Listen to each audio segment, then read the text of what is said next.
우리 하나님께서 주시는 말씀 로마서에서 보도록 하겠습니다. 로마서 15장 14절 말씀 보도록 합니다. 로마서 15장 14절 한 절만 보도록 하겠습니다.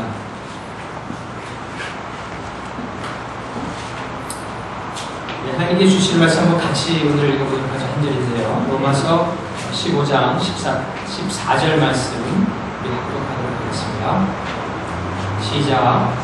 내 형제들아, 너희가 스스로 선함이 가득하고 모든 지식이 차서 능히 서로 권하는 삶을 나도 확신하노라. 아멘. 오래전에 나온 책 가운데 올해도 춤추게 한다, 칭찬은 올해도 춤추게 한다라는 그런 책이 있습니다.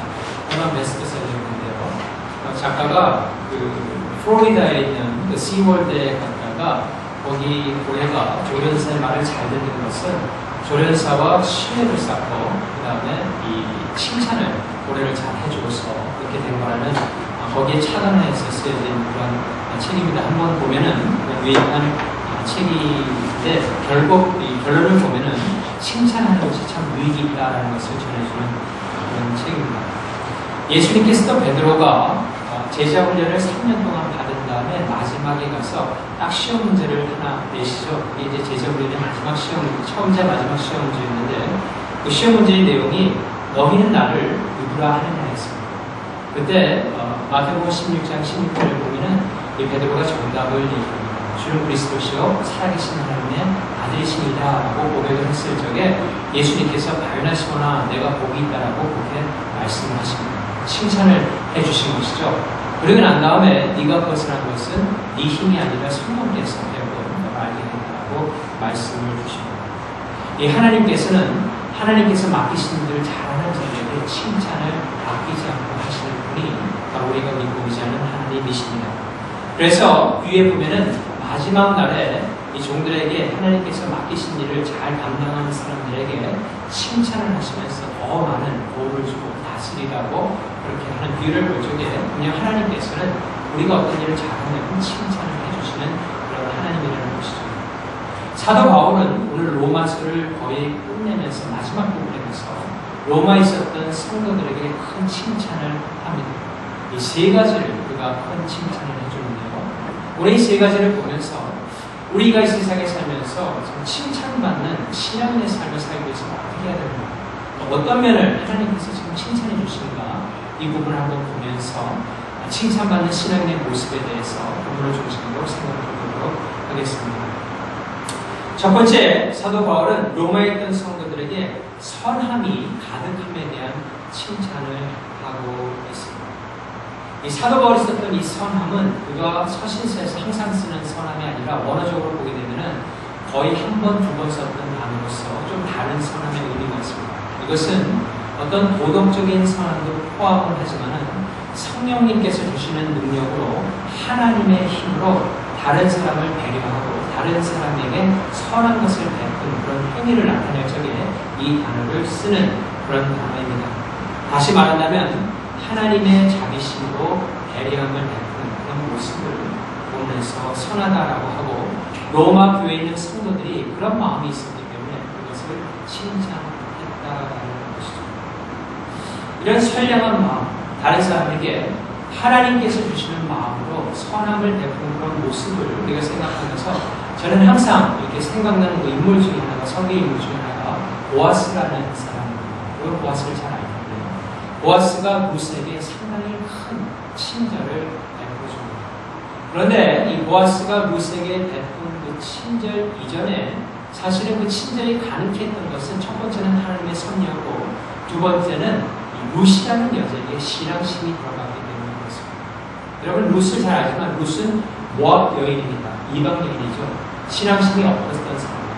그런데 나오미가 모압 지방으로 오면서 가정을 통해서 신앙심을 가지게 되고 그 이후로 이제 그곳을 떠나게 되었을 적에 시어머니였던 나오미를 따라가면서 그가 신앙 고백을 합니다. 어떤 정에 끌려서 따라가는 것이 아니라 신앙심에 의해서 따라가는데 그런 고백을 합니다. 어머니가 믿는 그 어머님이, 그 하나님이 내 하나님입니다. 어머니가 믿는 그리고 함께하는 그 백성들이 나의 백성이 될 것입니다. 라는 고백을 하고 그가 나오미를 따라가게 됩니다. 그리고 그가 이 베들레헴에 도착했을 적에 베들레헴에 있던 많은 사람들에게 좋은 소문이 퍼지게 됩니다. 이방 여인이 왔는데 신앙심이 참 좋다. 나옴이라는 시어머니를 참 잘 모신다. 그런 소문이 퍼지게 됩니다. 보아스도 들었고 하나님의 섭리에 의해서 보아스가 밭을 추수하는데 그 밭에 해품들이 룻이 오게 됩니다. 그 룻을 알아차린 보아스가 일꾼들을 부른 다음에 룻에게 선하게 되라고 합니다. 그래서 어떻게 하냐면은 추수 때부터 하나님의 법에 보게 되면 이삭을 줍는 사람들이 많이 있었습니다. 그러니까 하나님께서 관념을 베푸시기 위해서 추수를 하다 보면은 떨궈지는 이삭들이 있는데 그 이삭을 다 긁지 말고 놔둬서 나그네가 와서 그것을 좀 죽도록 하라고 하나님께서 명하셨는데 그 명대로 보아스가 늘 했는데 일꾼들에게 더 나아가서 너희가 추수를 하다가 한 모금씩 잡아서 뿌리라고 합니다. 그것은 뭐냐면 그 뿌린 것을 충분히 이 모함 여인이 룻이 거둘 수 있도록 해주라는 것입니다. 그렇게 배를 하고 더 나아가서는 목이 마를 적에는 물을 주고 좀 배가 고플 적에는 음식을 주라고 하죠. 그러니까 상당한 큰 배려를 해주었던 것을 볼 수 있죠. 저는 그런 착한 일을 베푸는 보아스를 보면서 우리 주님께서 우리의 삶 가운데 그런 일을 하고 계시지는 않는가라는 생각을 자주 하게 됩니다. 하나님께서 우리에게 추수 때가 되면은 이삭이 되어서 한 몸을 하다가 우리의 삶의 터전에 뿌려주시고 우리는 나가서 열심히 그것을 거두게 되고 일한 만큼의 양을 하나님께서 우리에게 채워주십니다. 그렇게 하나님께서 주실 때마다 또 감사한 마음을 가지고 나아가서 열심히 일을 하게 되는 거죠. 더 나아가서는 하나님께서 우리에게 목이 줄일 적에 물을 주시고 배가 고플 적에 음식을 주시고 하나님께서 우리를 그렇게 잘 착하게 선하게 해주심을 보면서 우리는 하나님께 감사하지 않을 수 없는 거죠. 보아스를 통해서 한 가지 더 알 수 있는 하나님께서 우리에게 베푸시는 은혜가 있다면 그것은 다름 아닌 하나님의 보호하심. 룻이 보아스의 밭에서 일을 할 적에 일꾼들에게 명령한 것이 하나도 있는데 그것은 뭐냐면 룻이 잘 할 수 있도록 너희가 보호해 주라는 것입니다. 다시 말해서 이방 사람이 왔다고 텃세를 부리거나 이방 사람이 왔다고 다른 좀 좋지 못한 사람이 와서 괴롭히지 못하도록 그녀가 일할 적에 옆에서 보호해 주라는 그런 말씀을 전합니다. 여러분이 보호해 주는 것이 하나님의 선하신 손이십니다. 오래전에 이스라엘 백성들이 바벨론으로 포로로 끌려가죠. 70년을 고생한 다음에 다시 3차에 거쳐서 예루살렘으로 귀환하게 되는데 첫 번째는 수르바벨에 의해서 두 번째는 학사였던 에스라에 의해서 돌아오게 됩니다. 근데 그 돌아오는 과정에서 학사 에스라가 무슨 표현을 했냐면 하나님의 선하신 손이 우리와 함께 하셨기 때문에 우리가 돌아올 수 있었다라는 체험적인 고백을 합니다. 그러면서 그는 에스라서에서 간구를 하면서 다음과 같은 간구를 해요. 하나님의 손은 자기를 찾는 모든 자에게 손을 베푸시는 손이라고 고백을 합니다. 그리고 그것을 믿습니다. 그러면서 어떤 것을 하나님께 간구하냐면은 하나님을 찾는 하나님의 백성들 그리고 하나님의 속한 어린 자녀들 그리고 모든 소유들을 하나님께서 지켜주실 것을 간구합니다. 여러분 우리는 사실 보이지는 않지만은 우리의 인생을 붙들고 있는 큰 손이 있습니다.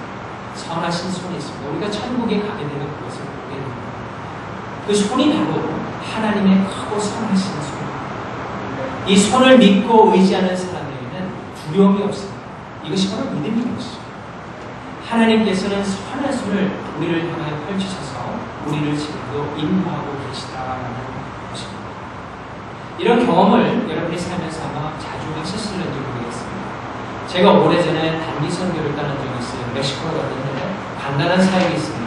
어떤 지역에 가서 핫도그를 한 100개 정도 그런 멕시코 지역에 가면은 한 번 그런 거 한다고 사람들이 참 많이 먹고 쉬워요. 그래서 핫도그를 한 100개 정도 삶아서 여러 성도님들과 다른 교회가 조인을 했어요. 가서 그곳에서 이제 핫도그를 주고 여러분들께 전하고 선교사님이 그리고 같이 율동하면서 좋은 시간을 가졌습니다. 그간 차가 한 7대 정도 되었던 것 같아요. 여러 차로 나누고 우리 팀이 갔다가 돌아오는데 문제가 생겼어요.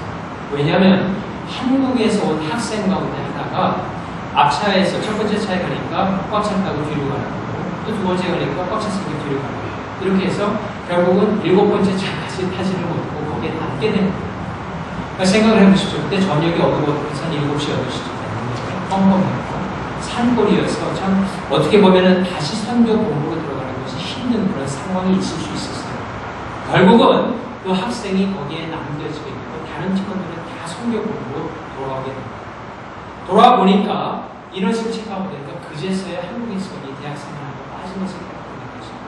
그래서 그래버려 선교사님이 그쪽으로 차를 몰면서 운전을 가는데 선교사님이 가보니까 그 학생이 어떤 멕시코 사람을 따라서 갔다라는 거죠. 그래서 많은 걱정을 하면서 우리가 기도를 했는데 결국에는 그 멕시코 사람이 선교 본부까지 손을 잡고 잘 이끌어줘서 왔다. 그래서 하나님의 선하신 손이 나를 이끌었다는 그런 감정을 제가 들은 적이 있습니다. 실질적으로 그렇습니다. 사랑하는 성도 여러분, 여러분의 인생을 하나님께서 하나님의 선하신 손이 항상 붙들고 여러분들 인도하고 계시면 여러분들이 꼭 믿으시길 바랍니다. 이것이 믿음입니다.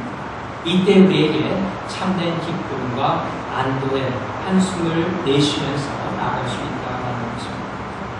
보아스가 룻에게 선한 마음으로 대해주는 것을 보면 하나님께서 우리에게 어떠한 자비를 베풀어 주시고 또 어떠한 것으로 우리를 보호해주고 계신가를 알 수 있다는 것입니다.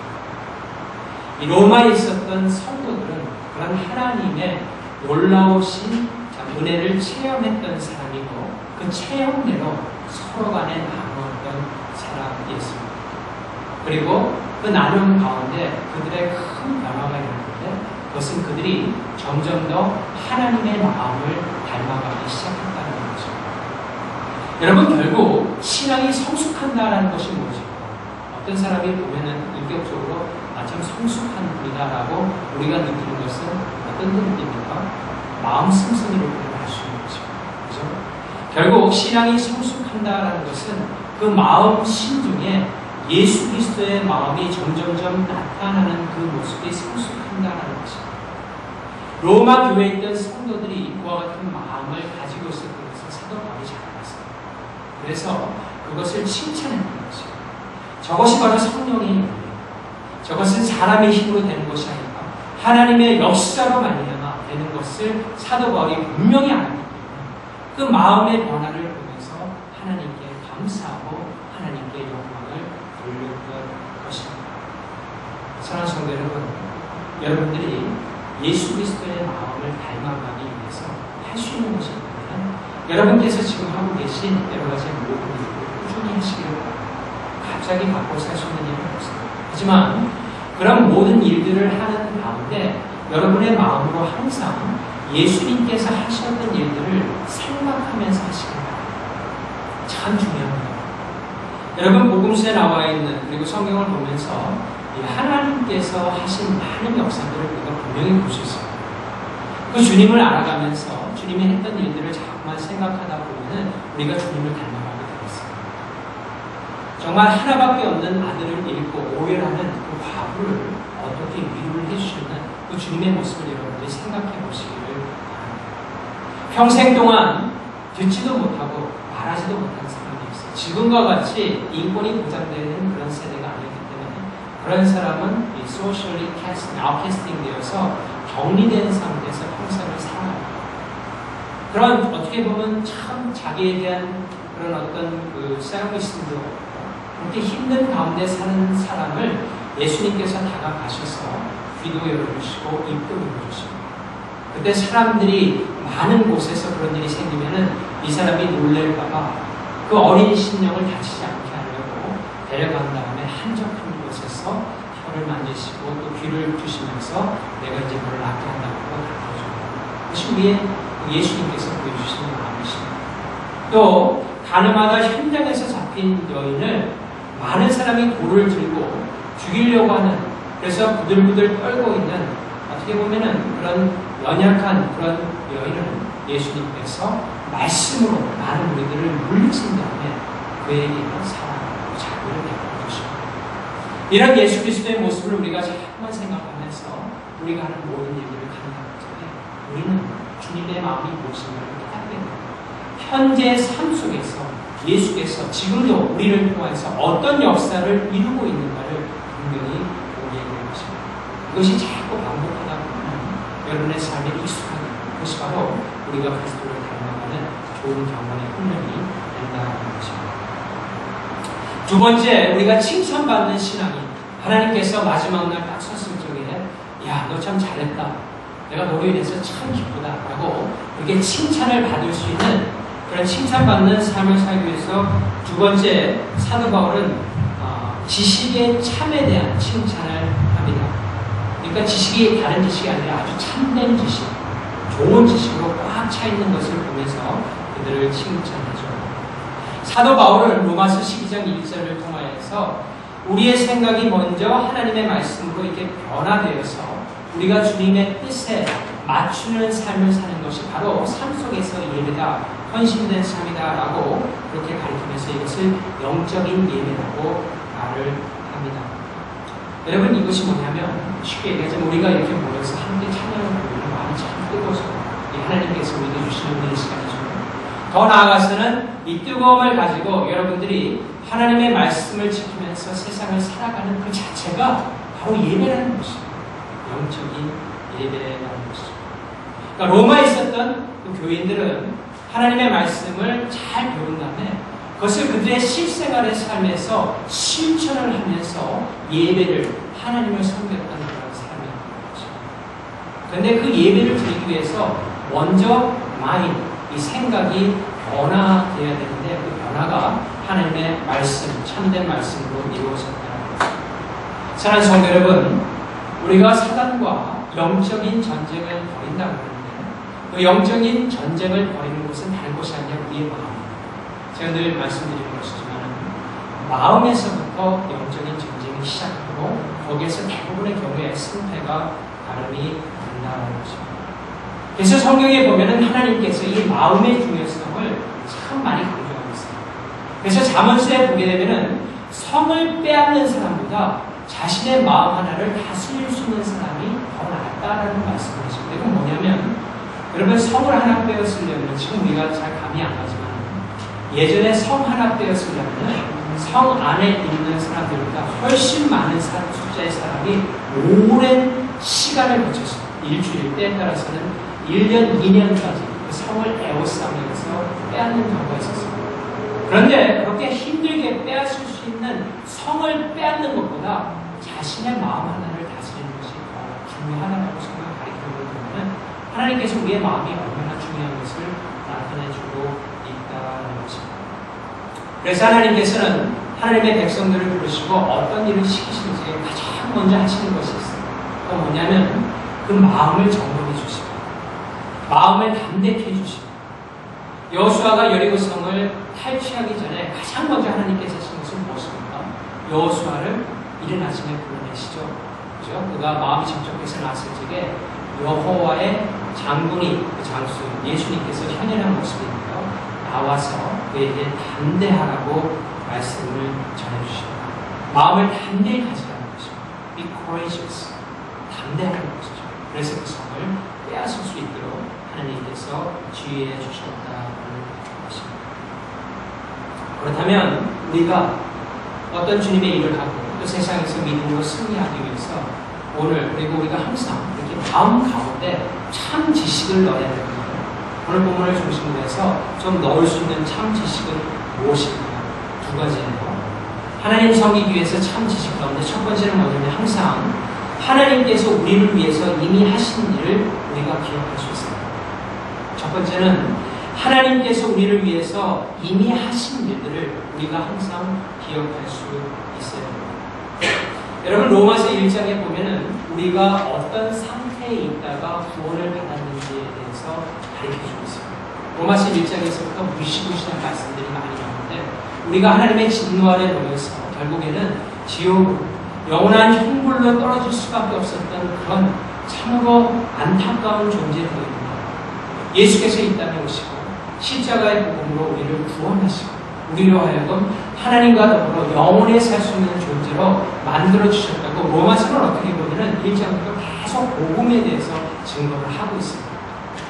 우리가 전에 그런 하나님의 진노에 있었지만 하나님께서 우리를 사랑하여 주셔서 우리를 당신의 자녀로 삼아 주시고 우리에게 구원을 베풀어 주신 사실을 우리가 늘 기억하면서 사는 것이 참 중요해요. 물론 우리의 삶 가운데 어려움이 왔을 적에 하나님께서 그것을 이렇게 없애주셔서 우리를 구원해 주시고 기억하는 것 중요합니다. 하지만 여러분들이 구약의 말씀을 보게 되면 하나님께서 여호와 하나님을 나타내시면서 이스라엘 민족에게 계속해서 강조하는 것은 무엇이냐면 너희를 내가 출애굽 받을 수 있도록 해줍니다. 이 출애굽은 구원을 가리킵니다. 너희를 구원해준 사람이 바로 하나님이 바로 나라는 것을 잊지 말고 기억하고 계속해서 이스라엘 백성들에게 명하는 것입니다.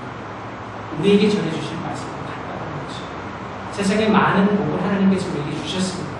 하지만 그 어떤 복보다 우리에게 가장 큰 복은 영원히 멸망할 수 없는 자리에서 우리를 구원해 주셔서 하나님의 놀라운 나라로 옮겨주신 이 사실을 우리가 늘 깨닫고 하나님께 감사하는 하나님께서 이미 이루신 일을 기억하는 자세가 중요한 것입니다. 이것이 우리의 삶의 사실 기본입니다. 중심입니다. 이것을 잊어서는 아니 된다는 것입니다. 두 번째, 우리가 또 하나님의 말씀으로 가득 채워야 되는 한 가지가 있는데 그것은 영원한 행복에 대한 약속이 있다는 것입니다. 영원한 행복에 대한 약속이 있다는 것입니다. 여러분, 하나님께서는 우리에게 영원한 행복을 약속하셨습니다. 예수님께서는 이 말씀을 하시기 전에 다음과 같은 말씀을 하셨습니다. 마태복음 24장 35절에 보면 이렇게 했어요. 천지가 없어질지언정 내 말은 없어지지 않으리라. 천지가 없어질지언정 내 말은 없어지지 않으리라. 여러분, 하늘과 땅이 없어질 거라고 생각하는 사람들은 사실 많지 않습니다. 그렇죠? 이 땅과 하늘이 영원할 것 같다라고 사람들은 생각을 합니다. 사실 우리가 살고 있는 이곳에 100년 전에는 200년 전에는 다른 사람들이 살았습니다. 많은 사람들이 가고 온 곳이 바로 이 지구라고 하는 큰 이 세상입니다. 근데 하나님께서 말씀하시는 것은 하나님의 말씀 외에는 이 땅 가운데 영원한 것이 없다는 것입니다. 이것을 갖는 것이 우리입니다. 하나님이 지금 말씀하고 계시는 것이죠. 이것을 다르게 바꾸어서 우리의 삶 가운데 적용한다면 이렇게 볼 수가 있습니다. 하나님의 말씀을 붙드는 사람입니다. 하나님의 말씀을 믿고 그 말씀을 마음 가운데 늘 지키고 사는 사람들은 영원한 존재라는 것입니다. 어떤 사람들이 영원한 존재입니까? 하나님의 말씀이 그 신령 가운데 담겨있는 사람입니다. 이 사람들이 영원히 사는 존재라는 것을 성경은 가르치고 있습니다. 그런데 영원히 사는 것이 인생을 보면은 여러 가지 어려움도 있고 아픈 일들도 많이 있는데 그런 고생을 계속하면서 눈물을 내면서 영원히 사는 것입니다. 하나님께서 보장하시는 영원한 삶은 끝없는 행복, 기쁨에서 기쁨으로, 영광에서 영광으로 이어지는 우리가 상상할 수 없는 엄청난 행복한 삶을 하나님께서 우리에게 약속하고 있다는 것입니다. 그렇기 때문에 우리가 하나님을 참 소원하고 있습니다. 여러분, 성경에 나온 많은 인물 가운데 사도 바울만큼 하나님 위해서 고난받은 사람이 참 좋습니다. 이 사도 바울은 상당한 우리에게 도전을 주는 사람입니다. 그는 한 30살 남짓한 나이에 30살 정도 되는 남짓한 나이에 예수님을 만났습니다. 그리고 나서 34년간을 예수님께 붙들려가지고 많은 고난을 당합니다. 하지만 그는 그 기간 동안에 믿음을 가지고 선한 싸움을 끝까지 싸운 사람입니다. 참 보면은 챌린지가 되죠. 사도 바울은 결코 내가 어디를 얼마 개척하고 어떤 노래를 짓고 거기에 대한 얘기보다는 내가 마지막에 결국 남는 건 뭐냐? 선한 싸움을 싸운다는 것이다. 내 자신을 봤을 적에 하나님께서 주신 그 믿음을 끝까지 지키기 위해서 내가 싸웠다. 그리고 앞에 있는 멸망을 분다라고 말을 나누고 그 천국을 보여지 않았습니까? 그것이 바로 우리가 살아야 될 삶의 마들인 것을 사도 바울은 가르쳐주고 있다는 것입니다. 이것은 어떤 신앙인으로서 사도 바울을 우리가 본받아야 된다는 수준이 아니라 사람이라면 정말 살 수 있는 최상의 삶의 모델은 누구냐? 그래서 지금 사도 바울같이 살아야 된다고 성경 가르치고 있어요. 그래서 사도 바울은 성경을 통해서 이렇게 간 거죠. 내가 너희들이 날 다 본받기로 내가 이런 삶을 살아야 된다고 우리에게 말을 하고 있다는 것입니다. 여러분 한번 생각해 보세요. 매트매틱으로 이성적으로 생각해서도 이 사도 바울의 삶이 참 못된 삶이에요. 왜냐하면 34년의 삶을 투자해서 영원한 행복을 얻는다면 얼마나 큰 수확입니까? 요즘 세상에 많은 투자들이 이루어지고 있고 개방치 이거는 분명한 투자라고 많은 사람들이 얘기하지만 사실 그 사람들 마음 가운데 알고 있어요. 개런티된 투자라는 것은 없죠. 그죠? 그것은 언제든지 잃어버릴 수가 있습니다. 하지만 하나님께서 너의 삶을 나에게 온전히 헌신하는 그 투자된 그 삶 가운데서 영원한 행복을 보장해 주신다라면 한 30년, 40년, 한 50년 고생하고 영원한 행복을 취하는 것이 더 옳지 않나냐는 것입니다. 그런 의미에서 사도 바울은 우리의 삶을 주님께 헌신하는 삶이 참으로 기쁘고 감사하고 은혜가 되는 삶이라고 우리에게 증거를 하고 있습니다. 예수님께서 우리를 위해서 하신 놀라운 일을 인해서 여러분들은 감사할 수 있어야 됩니다. 예수님께서 우리에게 영원한 행복을 약속하고 계시기 때문에 그러므로 우리가 이 땅 가운데서 하나님의 말씀을 더 많이 알고 그렇죠? 또 하나님을 더 많이 잘 섬기고 그분의 말씀을 지키기 위해서 헌신하는 삶이 가장 행복한 삶이라는 것입니다. 그 삶을 위해서 하나님께서 여러분들을 계속해서 부르고 계시다는 것입니다. 그런 사람들이 결국 끝에 가서 하나님 앞에서 소속의 칭찬을 받게 되는 것입니다. 마지막으로 한 가지 우리가 칭찬받는 기독교의 삶을 살기 위해서는 능히 서로 권하는 것입니다. 이 본문의 다시 한번 보겠습니다. 로마서 15장 14절 말씀 마지막 부분 보면 이렇게 되어 있어요. 모든 지식 차서 두 번째였죠. 능히 서로 권하는 자임을 나도 확신합니다. 서로 권하는 자 이렇게 되어 있어요. 원어적으로 보면 서로 가르친다라는 그런 표현이 있는데 이것은 하나님의 말씀에 따른 순종의 삶을 살면서 서로에게 격려하는 것입니다. 이 세상은 점점 더 하나님의 말씀을 따라 사는 사람보다는 그렇지 않은 사람들이 더 많아요. 근데 그런 사람들과 자꾸 지내다 보면은 우리에게 권해주는 것들이 있어요. 그렇게 살면 안 된다. 그렇게 살면 좋지 않다. 하지만 하나님께서 원하시는 것은 서로들 성도들 간에 아니다. 하나님의 말씀대로 사는 것이 더 좋다. 하나님의 말씀대로 사는 것이 복받는 삶이다라고 격려해 주면서 살기를 원하십니다. 로마에 있었던 교인들은 핍박이 다가올 적에 한두 사람씩 마음이 흔들릴 적에 서로 격려해 줬다는 것입니다. 권해서 하나님의 말씀을 더 잘 지킬 수 있는 그렇게 권하는 모습이 제가 지난번에도 오래전에도 섞긴 했지만은 이 하나님의 창조물을 보게 되면은 나타나는 경우가 참 많이 있습니다. 많이 있어요. 라이첸이라고 하는 그런 제가 사주 같지만 그런 자연을 공부하다 보면은 하나님의 원리가 자연 가운데서 잘 나타나는 게 참 많아요. 그 중에 하나가 기러기를 보면서 그런 걸 좀 배울 수 있다고 했죠. 여러분 기러기 보면은 항상 기러기는 V자 모양으로 날아가요. 그죠? 이 V자 모양으로 날아가는 이유가 있어요. 그 이유는 다른 것이 아니라 그것이 바람의 저항을 가장 적게 받으면서 많은 수의 새들이 날아갈 수 있는 형태이기 때문에 그렇습니다. 그런데 이 기러기가 V자 모양으로 날아가게 되면은 이 바람의 저항을 가장 많이 받는 부분이 맨 앞에 서 있는 기러기입니다. 거기 있는 기러기가 저항을 계속해서 많이 받아요. 그래서 기러기들이 어떻게 그것을 이렇게 서로 이렇게 협조하면서 날아가냐면은 앞에 있는 기러기가 몇 시간 날아가다가 순서를 바꿉니다. 그래서 뒤에 있는 기러기가 오고 그래서 그 기러기가 앞으로 가고 그런 식으로 해가지고 서로 순서를 바꿔가면서 바람의 저항을 최소한 시키면서 오랜 시간을 기러기들이 날아갈 수 있다는 거죠. 굉장하죠. 그런 협조 정신이 없이는 그들이 먼 길을 이주할 수 없다는 거죠. 그런데 그 기러기를 연구한 학자 가운데 한 사람이 더 하나를 추가했어요. 그것은 뭐냐면 기러기가 날아갈 때 보면은 여러분들 보시지만은 이 소리를 냅니다. 그죠? 기럭기럭 내는지 아니면 팍팍 내는지 모르지만 이 새 소리를 크게 냅니다. 근데 그것이 그냥 내는 것이 아니라 서로 격려한다는 것입니다. 힘을 주기 위해서 소리를 낸다는 것입니다. 그래서 조금만 더 가면 된다. 조금만 더 가자. 뭐 이런 식으로 해가지고 그 기러기들이 함께 먼 지역까지 날아갈 수 있다는 것입니다. 여러분, 우리가 왜 혼자서 공동체, 이 하나님의 나라를 갈 수 없고 여럿이 모여서 가야 되는 이유가 바로 거기에 있는 거죠. 우리가 서로를 격려하고, 우리가 서로를 위해서 기도하고, 우리가 서로를 위해서 사랑을 받고 배려하는 이 모든 것들이 합쳐질 적에 그 한 사람이 원숙한, 성숙한 신앙으로 성화되어 갈 수 있다는 것이죠.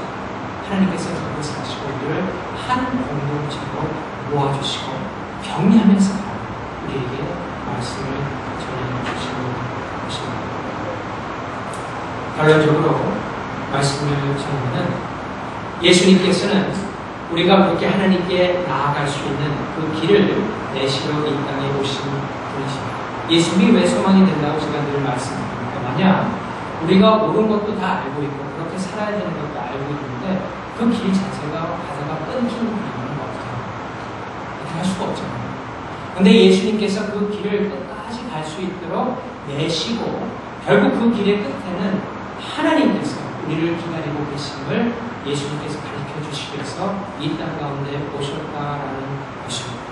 그래서 십자가 위에서 우리를 대신하여서 피를 흘리시고 우리의 죄의 대가를 다 치러 주시고 부활하셔서 우리로 하여금 하나님을 섬길 수 있는 그런 자들로 만들어 주셨다는 것입니다. 그래서 하나님의 참 지식을 우리에게 넣어주시고 더 나아가서는 그렇게 모인 자들이 서로 격려하여서 이 땅 가운데 하나님의 나라를 구축해 나가는 그런 모습을 통해서 하나님의 영광을 돌릴 수 있는 조건을 만들어 주셨다는 것입니다. 여러분, 우리를 위해서 그와 같은 일을 이루신 예수님께 늘 감사하고 주님께 영광을 돌리는 삶을 다 사시길 바랍니다. 여러분이 힘드실 적에 어려울 적에 때에 따라서 믿음의 시련이 올 적에 한 가지 할 수 있는 중요한 일이 있다면 그냥 예수님을 바라보시고 모든 일을 끝내시고 하나님의 우편에 앉아 계셔서 지금도 세상을 통치하시는 그 예수님을 향하여 우리의 시선을 맞추기만 합니다. 거기에서 큰 힘을 얻게 됩니다. 그 힘으로 하나님께서 맡기신 일을 감당할 적에 결국 끝에 가서는 하나님께서 큰 칭찬의 소리를 주실 것입니다. 그때를 바라보면서 또 이번 한 주간도 주님께서 주시는 믿음으로 승리하는 여러분 다 되시기를 주님의 이름으로 축원합니다.